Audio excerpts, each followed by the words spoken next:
Barriers to entry for any new business can be tough, but when you're tackling a highly competitive market dominated by big guys, the task is just that much more difficult.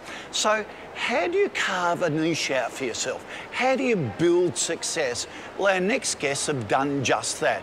Our entrepreneur in the spotlight this week is Emma and Tom's Fruit Juices. After 25 years of being mates, Emma Welsh and Tom Griffith saw a gap in a very crowded market for whole fruit smoothies in Australia. They took the plunge in 2004, and Emma and Tom's juices are now stocked in the top 2,000 cafes and delis around the country. Of all the products that you could go into, why fruit juice? It sounds so competitive and dominated by big players. And you're quite right, and we saw the whole of the market at the opening that no one was doing a juice made from whole fruit that was flash pasteurised, cold filled, and therefore had all the nutrition and fibre of the actual real fruit. So that was our angle, and we surveyed 400 different cafes in Melbourne and Sydney, and they were all keen for the idea. So we got to the point of no return in our sort of planning and said, look, we'll go for it. Tom, I'm fascinated why you do your own in-house distribution. You hire your own salespeople, a bit like Coca-Cola. Usually small groups would sub that out to a wholesaler. Yes, look, you're quite right. And we started by subbing out to distributors, and despite still using those distributors and having a great relationship with them, we really felt after a number of years we had to take control ourselves, and we've really learnt the more you do yourself, the better you do, because you have the love. And, you know, we will come to all these customers in excess of 2,000 once a week, every week.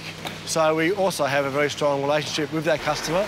And there's, I suppose, the provision of a superior service with a superior product.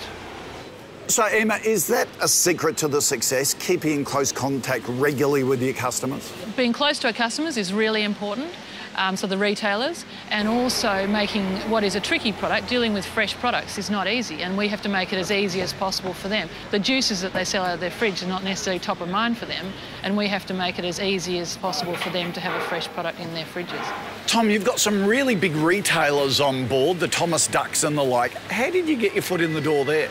By having a fantastic platform of high-end independent accounts, like Reliable Fruit here at the market, where you build your brand, they see you in these stores, they see you can be reliable to them, and then you start knocking on doors and badgering them and getting in, and once again then servicing them week in, week out with a great product, so they back you, and in doing so you slowly increase your ranging and your presence. All right, with our entrepreneur segment, we always ask for the 3 tips you'd give somebody else in business, that the 3 secrets to your success that we can all learn from. What do you reckon? Persistence, as always. Having a great team of staff. You know, you've got to have good people. If you have great people, everything's easy. If the people are not so good, everything is very difficult. And we've got to have a great product. I mean, it can be packaged well, it can be looking nice, it can be in the right cafe. If it doesn't taste great and the customers can't see that it's a great product, they'll never buy it again. And the other one for us is everything costs 3 times as much and takes 3 times as long as you expect it to. I bet everyone can relate to that.